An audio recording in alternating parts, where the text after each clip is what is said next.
The much anticipated, eagerly awaited Indian military response to the barbaric Pahalgam terror attack is done. Operation Sindoor, carried out in the wee hours of Wednesday, targeted terror camps in Pakistan and Pakistan-occupied Jammu and Kashmir. Pakistan army installations and civilians were not touched. A shocked anger from the Pakistani side is palpable. Here's a report.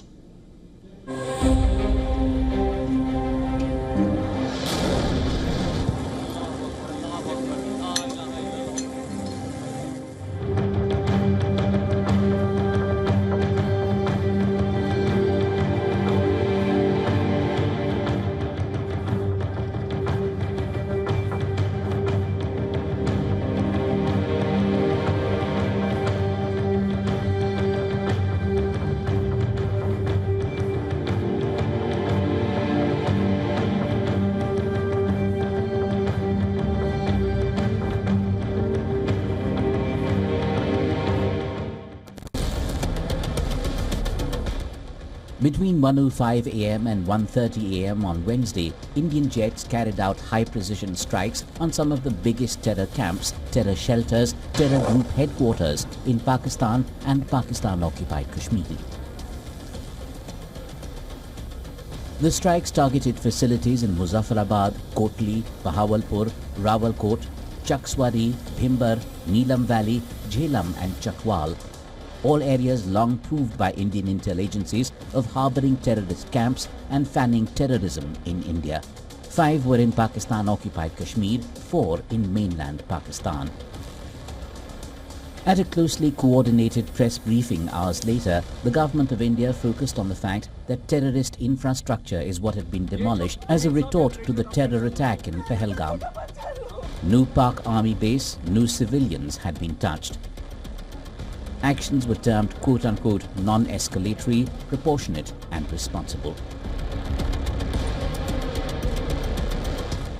It was deemed essential that the perpetrators and planners of the 22nd April attack be brought to justice. Despite a fortnight having passed since the attacks, there has been no demonstrable step from Pakistan to take action against the terrorist infrastructure on its territory or on territory under its control. Instead, all it has indulged in are denials and allegations. Our intelligence monitoring of Pakistan-based terrorist modules indicated that further attacks against India were impending. 2 women officers, one from the Army, one from the Air Force, gave out full details of the operation. Pakistan has systematically built terror infrastructure. Mapped laser footage of targeted areas detailed each of the regions hit and why. As they gave out details on surveillance, precision-guided munitions, high strike accuracy and multiple warheads. India has demonstrated considerable restraint in its response. However, it must be said that the Indian armed forces are fully prepared to respond to Pakistani misadventures, if any, that will escalate the situation.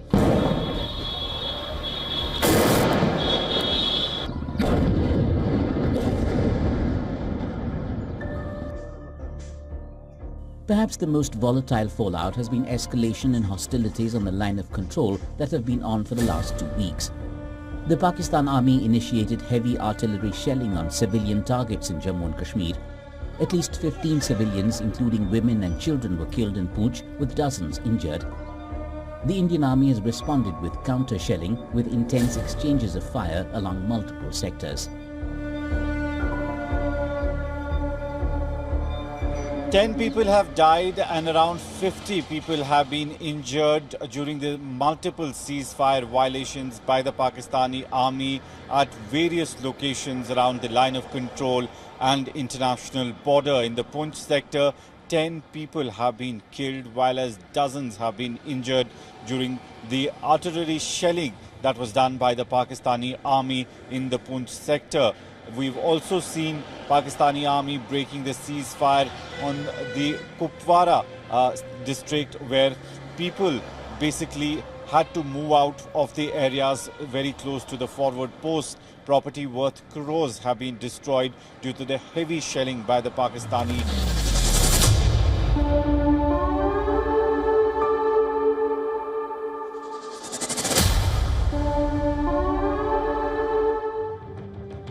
Operation Sindoor has come as closure to horrific tragedies that family members of 26 tourists to Baisaran Meadow had seen on the 22nd of April.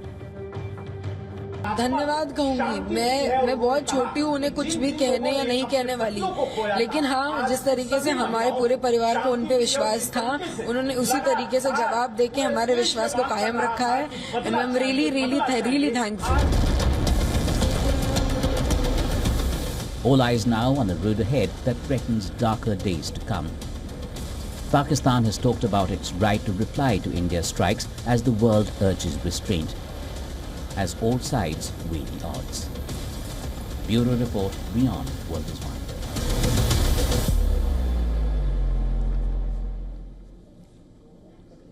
All right, like I mentioned, this is a continuous coverage. Retired Air Chief Marshal R.K.S. Bhadoria is a former Chief of Air Staff. He's now joining us live on this broadcast from New Delhi. Sir, welcome to the show. Hitting night targets simultaneously inside Pakistan, occupied Kashmir, and also deep inside Pakistan.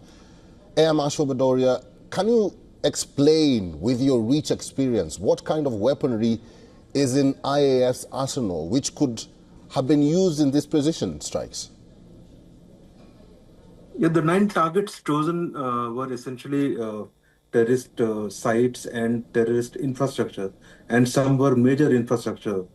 So all the target systems would have got analyzed deeply, and thereafter a range of weapons that is available in IF arsenal, a suitable weapon would have been chosen.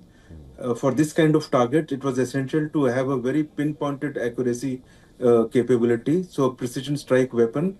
And depending upon the size and nature of target, the kind of explosives that are required or the kind of weapon most suitable. So we have weapons, standoff ranges, precision, pinpoint accuracy weapons starting from 60 odd kilometers going right up to 300 kilometers plus. And a correct matching of those weapons would have been done. And the aircraft capable of carrying such weapons are Rafale, Mirage 2000, Su-30, MiG-29. So a combination would have got utilized. I have no confirmed information of what exactly was used by the Air Force, but I'm covering from the kind of weapons available and what would have been done.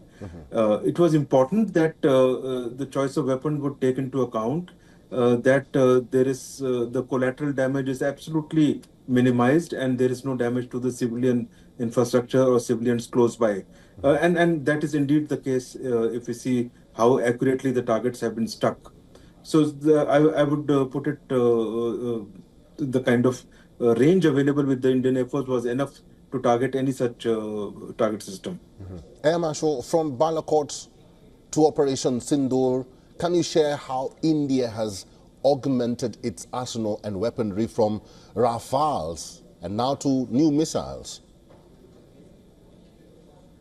Yeah, from Balakot times, I think we have come a long way, both in terms of kind of aircraft available. You mentioned Rafale. Rafale comes with huge capability in terms of its own capability, the technological capability, and the kind of weapons, essentially scalp and hammer kind of weapons, which are standoff and highly accurate. And in this period, we have also inducted, long-range precision weapons. We had Spice earlier, advanced version of Spice, high-caliber bombs modified, other standoff weapons, some of which I don't want to name. BrahMos, everybody is aware, that was already existing. We have higher range version. So range of weapons and capability enhancement, apart from some other technological advances, be it in data link and be it in related sphere in terms of communication, etc. So come a long way from Balakot time. Air Marshal, this is a question that is on everyone's mind right now. What could happen next, and how prepared are Indian missile defense systems, in your view? See, what could happen or should happen next, in our briefing, it was very clearly covered that our response, our targeting, our choice of target, we have targeted only the terrorist sites or network, and it was in response to the heinous attack by the terrorists at Pahalgam. Therefore, the choice of target and the fact that no military target was attacked, no civilian casualties or civilian target was touched, this in itself was de-escalatory in its nature, and a lot of restraint was shown in our overall approach. So if good rational prevails and better sense prevails on the Pakistani side, one option would be to de-escalate from here itself. After some communications or some exchanges, interaction, etc. But given the nature of things and the military leadership, some statements made, and how irrational they've been in terms of their approach and support to terrorism, I feel that they might take the irrational approach of responding to this in some measure in terms of targeting. And we had terrorist targets across. They don't have any such targets, and they would end up targeting military targets probably. And if that happens, it would be escalatory in nature. So on our side, we need to be adequately prepared, which our forces are, to defend and minimize any kind of such attempt from the Pakistani side. And for sure, if they end up damaging or attacking some of our military targets, there would be a robust response from the Indian side. So there would be an element of escalation. From our side, I'm sure a lot of maturity would be shown and restraints and constraints in terms of our response. And it is our hope that they would see better sense and de-escalate as we go on. All right. I've been talking to retired Air Chief Marshal RKS Badoria, who's a former Chief of Air Staff. Thank you, Air Marshal, for talking to us today.